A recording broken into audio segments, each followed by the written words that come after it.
An almost biblical image. People who'd fled their homes prepared to walk the 100 miles or so to find a new one.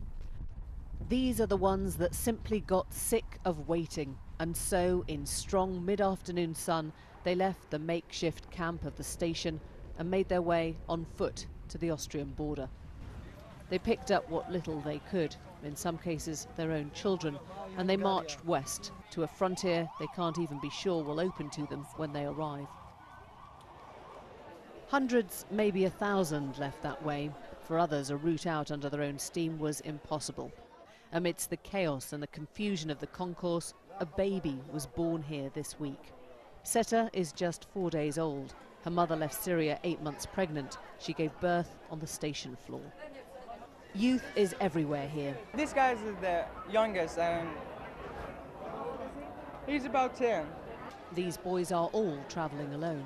My father was died to fight with Taliban, and my mother, actually, I was living with my mother. I got 2 brothers and 1 sister. I miss my mom, I miss my family, and everybody is here. Actually, they don't want to leave their family. Maybe they got problem because of that they come. Life has an air of semi-permanence here. The washing, the games, the using up of time. And yet there's a febrile atmosphere tonight across this whole city. A mile from the station, we found this. Hungary plays Romania at a crucial football match tonight. We caught up with Martin on the fringes. What do you think of the situation in the railway station now? It's horrible. Why? Because they are demonstrating. They shouldn't be here. They should go to Germany, or because I don't want to help them, but they're not here just to take a few nights. They should go. Is it bad for Hungary?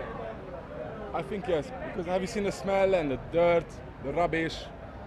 It's not good. I don't mind to help the kids and everything, but they're not just kids or running away. There's something else as well. He made clear he was just here for the football. But locals see these shirts and call them the Hungarian ultras or nationalists. They chant of an old Hungary. Shortly after we filmed them, we heard right-wing extremists had thrown bangers into the refugee camp back at the station. In amongst the refugees, we found plenty more Hungarians there to help. The Hungarian PM called this a German issue. In Britain, the position has now changed.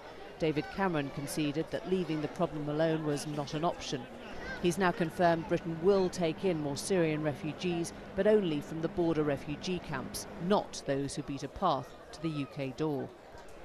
And for all the chaos and the squalor and the confusion you find down here, the thing to remember is that these ones aren't the poorest. They're the middle class, if you like, the people who've had the money to leave or to pay the traffickers. And perhaps that explains why the Prime Minister is so keen that those he welcomes to Britain are not taken from this pool, but from a pool he believes even more vulnerable. So what next for those here? Today, the Eastern Bloc countries pushed back against any suggestion of an enforced quota system from the EU.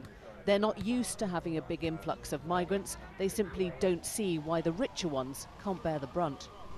And this is the Budapest that Hungarians want you to see, a city of grandeur, of majesty, a city that could call itself the very heart of one of the world's greatest empires. Hungary is no longer at the very heart of that empire. In fact, it's a fragile economy, and it feels the eyes of the world upon it now, not in a way it wants. As one Hungarian put it to me, it's not that we don't like immigrants, we just don't want their problems here. We want them and it to go away.